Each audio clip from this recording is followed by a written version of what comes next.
प्रभु जी, क्या प्रश्न था एक बार? कह रहे हैं पुराणों में तो बहुत सारी बातें लिखी हैं, तो क्या हमें सभी बातों से सहमत होना चाहिए? नहीं, जैसे प्रभु जी रसमय प्रभु जी ऐसे उत्तर दे दिया कि सर्वप्रथम हम लोग को भगवत गीता और श्रीमद् भागवतम पढ़ना है, क्योंकि ये निर्यास है, एसेंस है। और उसके बाद अगर समय मिले तो आप पुराण पढ़ सकते हैं, क्योंकि उसमें भी विभिन्न प्रकार की जो लीलाएं, भगवान की कथाएं जो भागवतम में भी वर्णन नहीं है। जैसे ब्रह्म वैवर्त पुराण में ऐसी कुछ कुछ कथाएं हैं जो भागवतम में मेंशन नहीं है। विष्णु पुराण में कुछ कुछ ऐसी लीलाएं, कथाएं हैं जो भागवतम में मेंशन नहीं है। तो अगर आपके पास समय है तो भागवतम के अलावा भी आप पुराण के माध्यम से भगवान की लीला कथा सुन सकते हैं आनंद के लिए।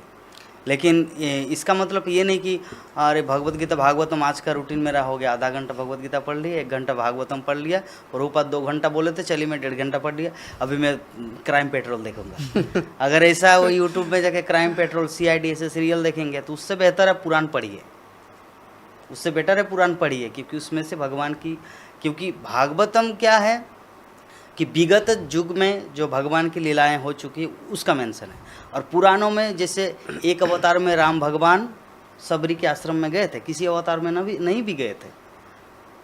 तो ऐसे करके भगवान के हर युग में सत्तर दापर त्रेता कली, सत्य दापर त्रेता कली, उसमें 28वां जो आता है उसमें होता है सत्य त्रेता दापर कली।